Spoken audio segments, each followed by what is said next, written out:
Hi hello friends, welcome to Grace Waves channel. ನಾನಿವತ್ತು ರಾಜ್ಮಾ ಅಂತೇಳಿದರೆ beans ಕಾಳಿನ ಗೊಜ್ಜನ್ನ ಮಾಡ್ತಾಯಿದ್ದೀನಿ. ಇದು ಒಣಗಿದ ಕಾಳಲ್ಲ, ಹಸಿ ಕಾಯಿನೇ ನಾವು ಮಾರ್ಕೆಟಿಂದ ತೊಗೊಂಡು ಬಂದು ಎಲ್ಲ ರೆಡಿ ಮಾಡಿ ಇಟ್ಟಿದ್ದೀನಿ. ಮೊದಲಿಗೆ ನಾನು ಇಲ್ಲಿ ಒಂದು ಮಿಕ್ಸಿ ಜಾರಲ್ಲಿ ಒಂದು 2 ಈರುಳ್ಳಿ, ಒಂದು 3 ಒಣಮೆಣಸಿನಕಾಯಿ ಮತ್ತು 1 ಇಂಚಷ್ಟು ಶುಂಠಿ, ಹಾಗೆ ಒಂದು 6 ಪೀಸ್ ಬೆಳ್ಳುಳ್ಳಿ, ಹಾಗೆ ಒಂದು ಅರ್ಧ ಟೇಬಲ್ ಸ್ಪೂನ್ ಅರಿಶಿನ ಪುಡಿ ಮತ್ತು ಒಂದು 2 ಟೇಬಲ್ ಸ್ಪೂನಷ್ಟು ಹಚ್ಚ ಖಾರದ ಪುಡಿ, ಹಾಗೆ 2 ಟೇಬಲ್ ಸ್ಪೂನಷ್ಟು ಧನಿಯಾ ಪೌಡರ್,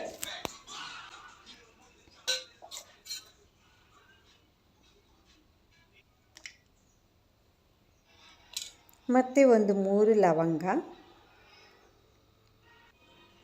ಮತ್ತು ಒಂದು ಅರ್ಧ ಕಪ್ಪಷ್ಟು ತೆಂಗಿನ ತುರಿನ ಹಾಕ್ಕೊಂಡು ಅದಕ್ಕೆ ಸ್ವಲ್ಪ ನೀರು ಹಾಕಿ ಇವಾಗ ನಾನು ಮಿಕ್ಸಿ ಮಾಡ್ಕೊಳ್ತೀನಿ. ಇದನ್ನು ಸ್ವಲ್ಪ ನೈಸಾಗಿ ರುಬ್ಕೋಬೇಕು. ಹಾಗೆಯೇ ಒಂದು 3 ಟೊಮೆಟೊನೂ ಕೂಡ ನಾನಿಲ್ಲಿ ಮಿಕ್ಸಿ ಮಾಡ್ಕೊಳ್ತಾ ಇದ್ದೀನಿ.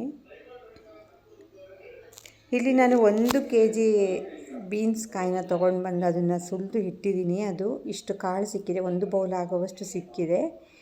ಇವಾಗ ನಾನು ರೆಡಿ ಮಾಡ್ತೀನಿ. ಮೊದಲಿಗೆ ನಾನು ಒಂದು ಕುಕ್ಕರಲ್ಲಿ ಒಂದು 3 ಟೇಬಲ್ ಸ್ಪೂನ್ ಆಗುವಷ್ಟು ಎಣ್ಣೆನ ಹಾಕ್ಕೊಳ್ತಾ ಇದ್ದೀನಿ. ಅದಕ್ಕೆ 1 ಟೇಬಲ್ ಸ್ಪೂನಷ್ಟು ಸಾಸಿವೆ, ಹಾಗೆ 1 ಈರುಳ್ಳಿನ ಹಾಕ್ಕೊಳ್ತೀನಿ. ಈರುಳ್ಳಿನ ಇವಾಗ ನಾವು ಸ್ವಲ್ಪ ಫ್ರೈ ಮಾಡ್ಕೋಬೇಕು. ಮತ್ತು ಸ್ವಲ್ಪ ಕರಿಬೇವು ಇಷ್ಟನ್ನು ಹಾಕಿ ಇವಾಗ ಕಲರ್ ಚೇಂಜ್ ಆಗೋವರೆಗೆ ಇದನ್ನು ಫ್ರೈ ಮಾಡ್ಕೊಳ್ಳೋಣ. ಈಗ ಈರುಳ್ಳಿ ಫ್ರೈ ಆಗಿದೆ. ಇದಕ್ಕೆ ನಾನು ರುಬ್ಬಿರುವಂತಹ ಮಸಾಲೆನ ಹಾಕ್ಕೊಂಡು ಪುನಃ ಅದನ್ನು ಕೂಡ ಫ್ರೈ ಮಾಡ್ಕೊಳ್ತೀನಿ.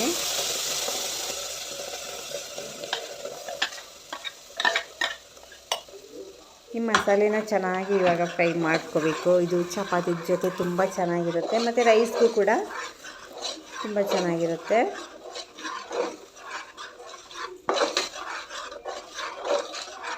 ಈ ಮಸಾಲೆ ಫ್ರೈ ಆಗ್ತಾ ಇದೆ. ಈಗ ಸ್ವಲ್ಪ ನೀರನ್ನ ಕ್ಲೋಸ್ ಮಾಡಿಬಿಟ್ಟು ಹಾಗೆಯೇ ಒಂದು 2 ನಿಮಿಷ ಚೆನ್ನಾಗಿ ಬೇಯಬೇಕು ಮಸಾಲೆ. ನೋಡಿ, ಇವಾಗ ಮಸಾಲೆ ಬೇಯ್ತಾ ಇದೆ ಚೆನ್ನಾಗಿ.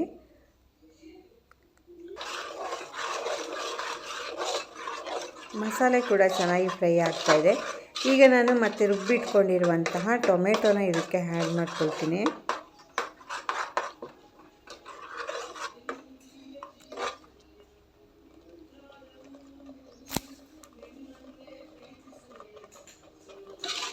ತುಂಬ ಚೆನ್ನಾಗಿರುತ್ತೆ ಇದು. ಬೆಳಗ್ಗೆ ಬ್ರೇಕ್ಫಾಸ್ಟ್ಗೂ ಅಷ್ಟೇ ಬೇಗ ಮಾಡ್ಕೋಬೋದು. ಚಪಾತಿ, ದೋಸೆ, ರೊಟ್ಟಿ, ಇಡ್ಲಿ ಮತ್ತು ರೈಸ್ಗೂ ಕೂಡ ತುಂಬ ಚೆನ್ನಾಗಿರುತ್ತೆ. ತುಂಬ ಫಾಸ್ಟಾಗಿಯೂ ಆಗುತ್ತೆ. ಮಸಾಲೆನೂ ಕೂಡ ಏನು ಜಾಸ್ತಿ ಮಸಾಲೆ ಹಾಕೋಂಗಿಲ್ಲ, ಮಾಮೂಲಿ ಸ್ವಲ್ಪ ಮಸಾಲೆ ಹಾಕ್ಕೊಂಡು ಮಾಡೋದು. ನೋಡಿ, ಇವಾಗ ಟೊಮೊಟೊ ಹಾಕ್ಕೊಂಡು ಅದನ್ನು ಕೂಡ ಸ್ವಲ್ಪ ಫ್ರೈ ಮಾಡ್ಕೊಳ್ತೀನಿ.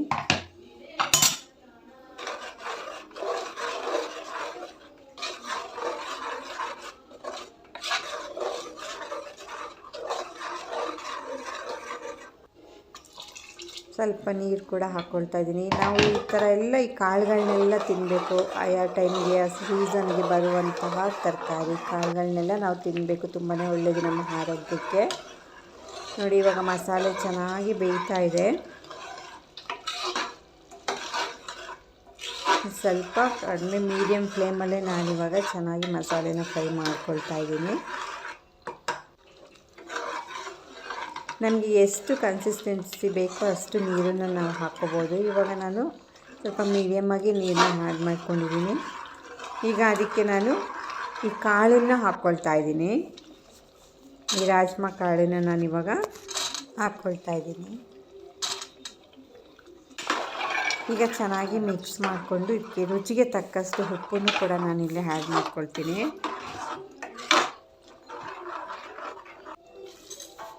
ಗೊಜ್ಜು ತುಂಬ ಚೆನ್ನಾಗಿದೆ, ತುಂಬ ಸೂಪರಾಗಿರುತ್ತೆ. ಇದು ಯಾವಾಗಲೂ ಕೂಡ ಮಾಡ್ಕೊಂಡು ತಿಂತಾಯಿದ್ರೆ ತುಂಬ ಚೆನ್ನಾಗಿರುತ್ತೆ.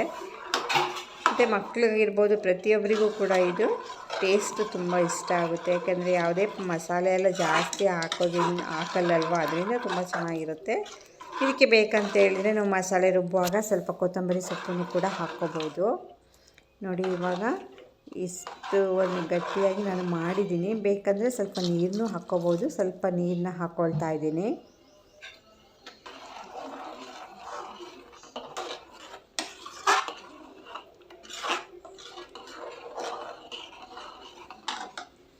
ನಮ್ಮ ಮನೇಲಿ ಎಲ್ರಿಗೂ ತುಂಬ ಇಷ್ಟ ಇದು. ಈ ಥರ ಗೊಜ್ಜೆಲ್ಲ ಮಾಡಿದರೆ ತುಂಬ ಇಷ್ಟ ಆಗುತ್ತೆ. ಕೆಲವು ಸಲ ಚಟ್ನಿ ಇರುತ್ತೆ, ಕೆಲವು ಸಲ ಈ ಥರ ಗೊಜ್ಜಿರುತ್ತಲ್ವ, ಆದ್ದರಿಂದ ನಮಗೆ ಊಟ ಮಾಡೋಕ್ಕೂ ಕೂಡ ತುಂಬ ಚೆನ್ನಾಗಿರುತ್ತೆ. ಈಗ ನಾನು ಇದಕ್ಕೆ ಒಂದು ಆಲೂಗೆಡ್ಡೆನ ಹಾಕ್ಕೊಳ್ತಾ ಇದ್ದೀನಿ. ಇದಕ್ಕೆ ಒಂದು ಒಳ್ಳೆ ಕಾಂಬಿನೇಷನ್ ಅಂತ ಹೇಳಿದರೆ ಈ ಕಾಳು ಸಾರಿಗೆಲ್ಲ ಆಲೂಗೆಡ್ಡೆನೇ ತುಂಬ ಚೆನ್ನಾಗಿರುತ್ತೆ ಇದ್ರ ಜೊತೆ. ಅದಕ್ಕೆ ಒಂದು ಆಲೂಗೆಡ್ಡೆನ ನಾನೀಗ ಹಾಕ್ಕೊಳ್ತೀನಿ.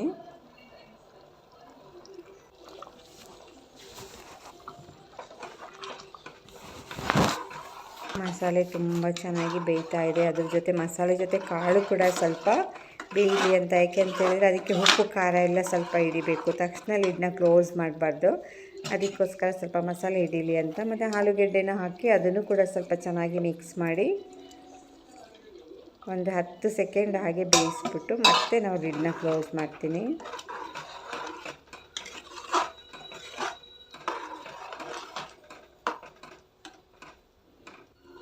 ನಾನಿವಾಗ ಕುಕ್ಕರ್ನ ಕ್ಲೋಸ್ ಮಾಡಿ ಒಂದು 2 ವಿಷಲ್ನ ನಾನು ತೆಗಿತೀನಿ.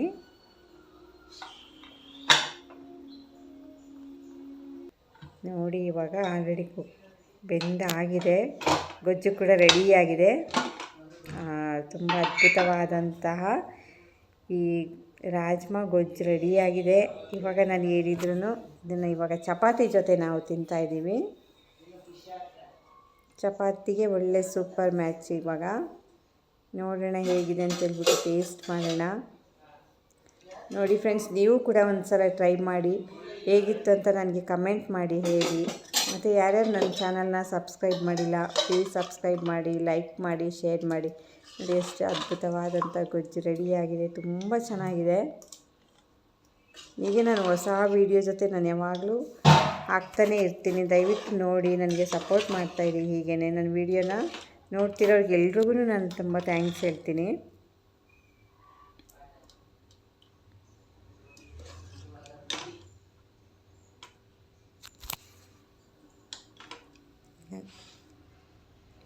Okay friends, thank you. ನಾನು ಹೊಸ ವೀಡಿಯೋ ಜೊತೆ ಬರೋವರೆಗೂ, ಅಲ್ಲಿವರೆಗೂ ನಿಮಗೆಲ್ರಿಗೂ ಥ್ಯಾಂಕ್ ಯು. ಬಾಯ್.